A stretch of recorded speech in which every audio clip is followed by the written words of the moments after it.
I welcome the participant of this panel discussion. The topic of discussion this morning, now this is afternoon, will be business beyond border. And we just heard from a worthy lady from India talking about business beyond border, where she was focusing to providing therapeutics to the humanity across the globe by way of their reverse engineering research and technology adaptation. On the panel, we have a worthy Vice Chairman of Pharma Bureau, Mr. Arshad Saeed, former Chairman of Pharma Bureau, Mr. Salman Barni, former Chairman of PPMA, Mr. Zahid Saeed, and Nadeem Khalid of Harbion. I'll start the discussion with the Vice Chairman of Pharma Bureau, Mr. Arshad Saeed, to deliberate opportunities on business beyond border. Mr. Arshad Saeed, MD, Abbott Laboratories. Thank you very much. To start off with, I think we've heard in the presentations today some very interesting ideas on how what the export potential of the pharmaceutical industry in Pakistan is, and currently how little of that is actually exploited. And I'll again go back to providing the right kind of environment, both in terms of regulation, in terms of infrastructure, to enable the pharmaceutical industry to tap the export potential, be it within the region or even beyond. And there are a number of pharmaceutical companies in Pakistan which are exporting to countries within Asia Pacific, within Africa, within Central Asia, but unfortunately we haven't been able to make inroads into Europe and the US or the developed markets. And whilst on the other hand we've seen our other regional countries like India and Bangladesh having made great strides in developing their export business in these regional countries. So again, if we are able to provide the right kind of a regulatory framework to the industry in Pakistan, I'm sure that there is a lot of potential, lot of untapped potential that we can exploit. We heard how India has close to 200 FDA approved plants. Bangladesh has 4 FDA approved plants, but Pakistan doesn't have a single one.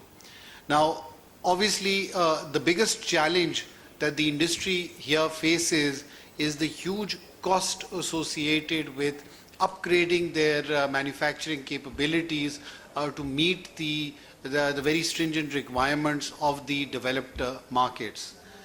If the industry is profitable, if the industry sees the opportunity, then definitely I think companies will be willing to invest in upgrading their processes, their manufacturing processes and systems to be able to tap that potential. Thank you, Arshad. Now we will request Mr. Zahid Saeed, former Chairman PPMA, MD, Indus Pharma. Ladies and gentlemen, Assalamu alaikum. Thank you very much for this opportunity. You see, as we have seen from the earlier presentations of the first session, and also as this session has started and we have seen some things, there is always a contention on the issue whether the regulatory framework is favorable or not favorable, or it is conducive for investment or not conducive for investment, and this will go on, I think, till eternity. This will not end here. The problem is how to solve, how to approach the issue in a way where we reach somewhere in between on a consensus, on a policy which has a balance between what we have been seeing, the industry to develop, and obviously the public to benefit, with the availability of quality medicine at a reasonable price. So this is a very tough balance to maintain.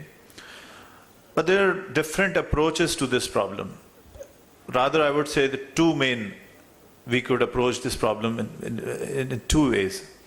One is that we try to invent something and do something indigenously to develop a new framework and policy and keep on doing this. And while we do this, obviously this is a time-taking thing, and the time is ticking away as we are seeing that our neighbors and our regional countries are moving ahead of Pakistan in terms of certified units and exports to developed world, to the regulated markets. So the time is not on our side. We have to run fast to catch up. So what do we do? Do we keep on trying to invent our own ways? And we keep on deliberating. The industry always complaining that the regulators are not able to comprehend what is required internationally at the moment. And the regulators, on the other hand, always complaining that the industry is not up to the mark, or maybe the benchmark has to be set up, and what to do about the dossier quality and the GMPs. So this is a complex problem, and whenever I have seen as an industry representative, I have been the chairman of association, we have been negotiating for so long with the DRA and previously the Ministry of Health. But even if we put up a reasonable proposal and it comes from a stakeholder like industry, it is always considered to be tilting towards the industry, and people look at it suspiciously somehow, that is this the policy which we need to adapt? So what I suggest here, and I'll suggest in my following presentation in the afternoon also, that we need to benchmark ourselves with the regional developments which are happening. We need to benchmark ourselves with ASEAN policies. We need to benchmark ourselves with PICS. And I've been saying this over different occasions where pharmaceutical brains have gathered, that we need to benchmark ourselves with the international standards. If we need to internationalize our industry. You see, my colleague, Mr. Arshad, has already said about the export to regulated markets. But the question is that if you look at Bangladesh or India, it is the national companies who have to take lead if they have to export to regulated markets. You don't expect this from multinational companies because of their own geographical limitations which have been allocated to them from their parent companies, where they have to export and they don't have to export. On the contrary, the national companies are free to export anywhere, and provided they can qualify and get themselves certified for that. So the real responsibility to boost exports to regulated markets rests on the national industry of Pakistan. And to approach these regulated markets, we need a framework where we are at a harmonized level, at an equal level, at a level play field with the regional players and the certifying bodies we are going to. This is not going to happen in a day. This is a transformation which may need 3 to 5 years, I would say. But if we put a serious note here, the DRA, the ministry, our regulators, even they will have to be the most competitive in the world if the industry has to be the competitive one. I would not say that the DRA is not doing anything, but the margin between what is being done and what has to be done is very big. And this we need to benchmark. That where do we have to go in the next 1 year, 2 year, 3 year, and a long-term plan, 5 year, we achieve a PICS certification for our DRA.